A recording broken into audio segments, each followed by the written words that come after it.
Hi everyone.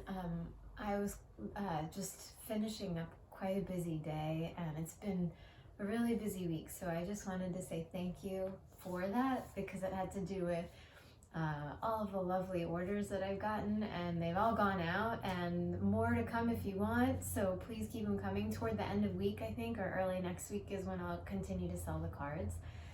But that, in addition to consulting, some of you know, I still teach. I teach yoga, I teach children, I teach teachers who teach children, I write curriculum, so it kind of runs the gamut. And by the time it's like 5:45, 6 o'clock, sometimes 6:30, I'm like, I finish, and it's like, where am I? I've just like been going nonstop. And maybe it's the same for you, maybe it's different. I know the pandemic has been affecting each of us differently. But by the time it's so late and dark, even in Florida, I don't feel like going out. It's cold front, I'm so happy. It's not as easy to go outside. So then I feel like, oh, well, I didn't get to move my body enough. I have some tightness. So there are some really easy practices that you can do, and I just wanted to offer them so that if you have the same thing happen to you, or if you just want a break, you can do a couple of easy things. I've taken some of them from what we call prenatal yoga asana or yogasana, and I know that it seems like, oh, prenatal is probably something that, why would I want to do that? But it's actually smaller repetitive movements sometimes that can create strength and flexibility in the body. So I would just ask that you come onto your hands and knees like this. And then just a couple of cat-cow, so arching the spine, tucking the toes, lifting the heart. Exhale, tops of feet to the floor, rounding the back, soften the floor away, and then again, sometimes I like to do a couple of figure eights on the breath as I breathe in and out, meaning just moving the body in the shape of an infinity. And again, paying attention to your breathing.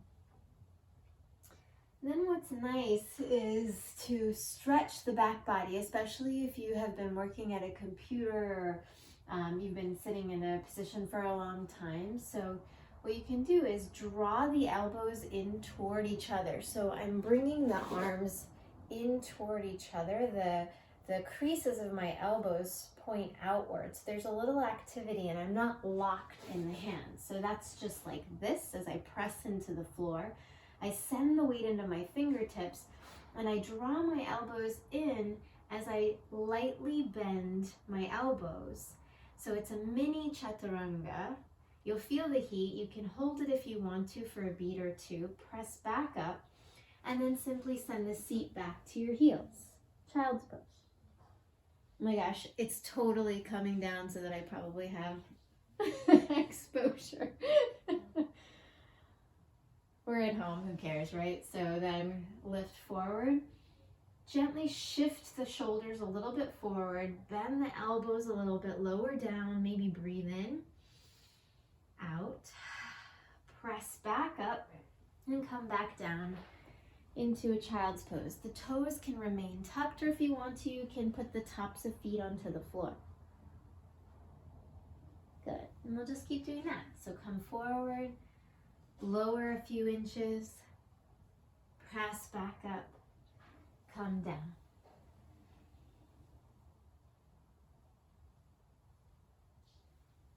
Let's do that 2 more times.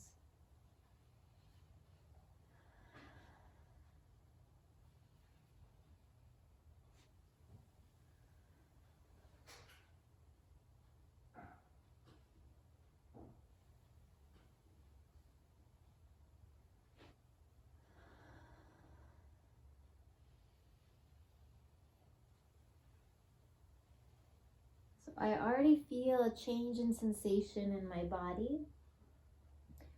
And you can stay in your child's pose, which is still a gentle inversion, which that was, or you can tuck the toes and lift your seat up and back into a downward dog. And this will stretch the backs of the hamstrings. You'll feel a little bit of opening in the Achilles tendon just because of the way that your feet are positioned. You can bend the knees if you want to, and then stretch the back out longer. Or you can just press out the body, keeping the backs of the legs close to straight. And then that feeling of an inversion will help take a little bit of an upside down approach to the way gravity has been affecting your posture and your body.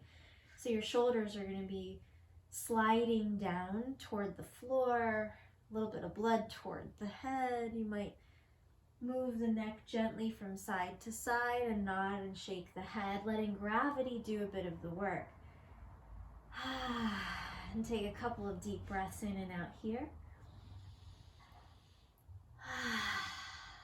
And then I won't do too many, but if you want to, you have the option of doing the same thing. I'm in socks, so it's good to do this barefooted so you don't slip. So similar to what we did before, shifting the body forward, you can come into a chaturanga and you can lower a couple of inches. So into a modified mini chaturanga, pressing back up, and on your out breath, pulling back into a down dog. So it's a really similar approach to what we just did before. And this is also prenatal friendly. Otherwise, if you want to use your knees, you can do that as well. And then pulling back. So I'll come do the other variation just so we can remind ourselves it was just a little couple of inches, lifting back up. And then child's pose. If you are pregnant and you are doing prenatal, you would just widen the knees right on your child's pose so that you created space for the belly.